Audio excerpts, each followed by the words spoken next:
Hey y'all, this is the Musical Welder and I am a welding student. So starting off, I'm going to loosen up the back of my TIG torch to insert the tungsten and make sure it's nice and tight so your tungsten doesn't fall out while you're welding. Next, I'm going to set up my TIG welding machine. And to do that, I'm going to first put down the pedal where I can control the heat input to my weld. And then after that, I'm going to go and make sure my gas is on, and I'm using argon shielding gas for my welds. So I bring up the valve and make sure it's all the way up. And then continuing on, I'm going to make sure my clamp is on where I'm welding, my welding table, because that's what completes the circuit and keeps my weld going. I won't be able to weld if I don't have that on. And then continuing, I'm going to adjust my amperage, and since I'm working on thinner metal, I'm going to reduce it to 77 amps. So continuing on, now that I've set up everything, I double check and make sure that my gas is running, so I'll do a brief tap on my foot pedal, and that's where you saw my little gas valve measuring. So now proceeding, I'm going to start welding, and for this day, I was working on aluminum, so I also reduced my amperage because of that. And also I'm using AC current right now, so it's alternating for aluminum because of the properties in this metal.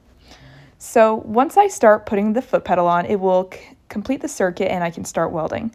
So as I'm putting metal in, you can see I'm trying to keep my rod as close to the table as I can.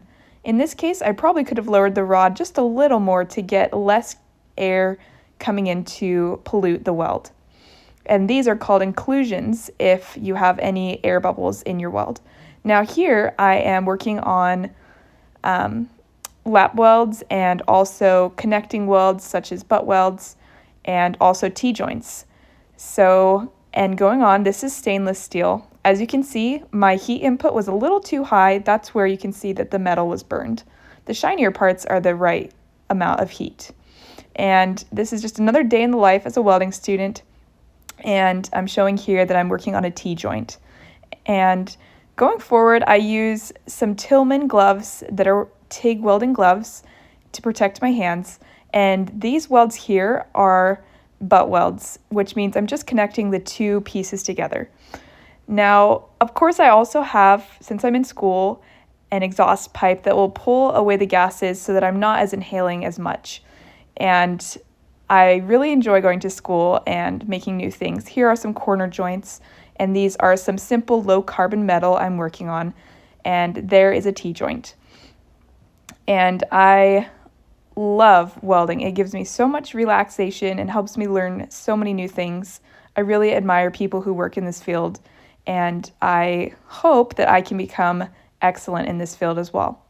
So here I've sharpened my tungsten so that I can get a really nice arc. And I'm ready to make sure my torch is prepared by making sure it's nice and tight and that I can insert my tungsten in. To do that, I'll loosen it first, and that's what you could see me doing there. This is aluminum where I have done some really large puddles, and it's not obviously completely controlled, which is why some of the puddles are bigger than the others. And this example was actually my instructor on the right side, which has really nice puddles since he's been welding for a very long time. And I would say one of my favorite metals to weld on is aluminum, just because of its simple beauty and it's so light. And these are some of my other attempts. You can see at some places I didn't put enough heat, and in some places I put too much. All in all, I had a great time in my welding class, and I look forward to doing more advanced TIG welding classes. This was my last day of school, and I really enjoyed it. And this was one of my days working for a welding company where I did prep work on metals.